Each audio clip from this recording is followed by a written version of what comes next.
So Ledger support have asked me to record a video. As you can see how my Ledger doesn't turn on with a short click, long click, both clicks, short clicks, long. It doesn't turn on unless I plug the power, basically.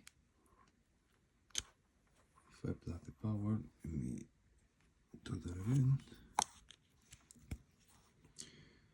Then I can see that. Then I can enter my PIN and then it turns on, but otherwise it doesn't turn on. As soon as I disconnect it, it turns off, and I charged it for a whole night, about 12 hours.